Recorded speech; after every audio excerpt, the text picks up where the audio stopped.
Good morning and welcome to Let Us Reason Together. Today is December 3rd, 2025, and we have about an inch of snow on the ground here in Craig, Colorado. We have not really had much snow yet this season, but it is definitely here now, and I think we're supposed to get some more the rest of this week. So those of us that love to ski, we are definitely happy about that. Well, today, we're just going to look at one verse this morning here in Ephesians chapter 3. It's going to be Ephesians 3:13. A lot of pastoral wisdom in this verse, even though it's a very short verse. Paul is writing from prison. He is chained to a Roman soldier for the gospel.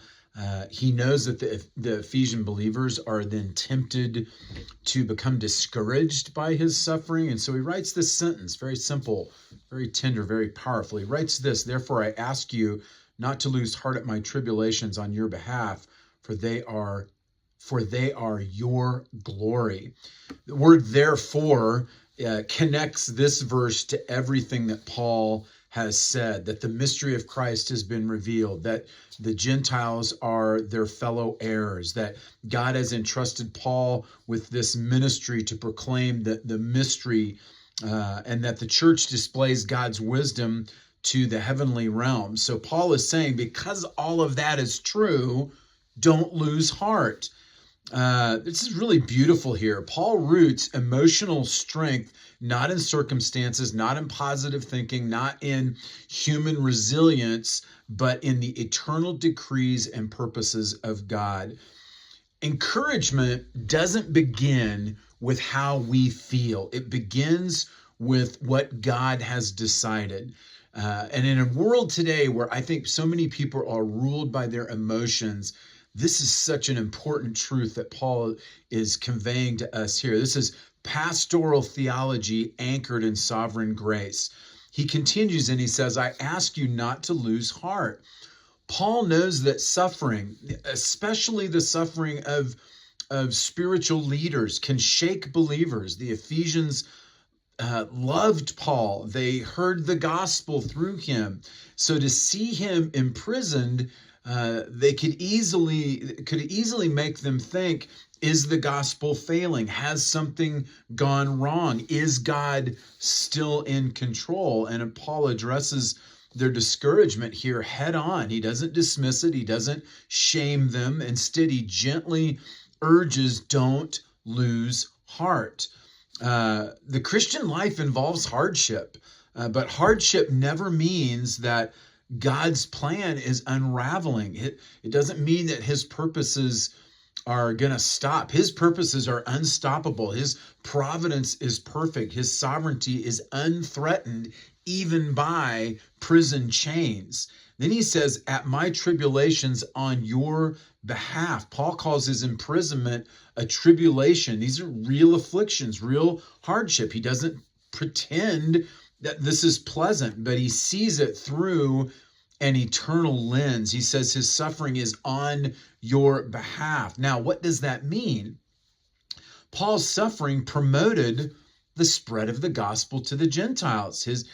He was chained to a Roman soldier all day, and I've always kind of, imagined Paul. It wasn't the same soldier, I'm sure, always taking that opportunity to share the gospel with those men. His faithfulness under trial strengthened the faith of the Ephesians. His imprisonment created opportunities, as I just mentioned, for the advancement of the gospel that freedom would never have opened.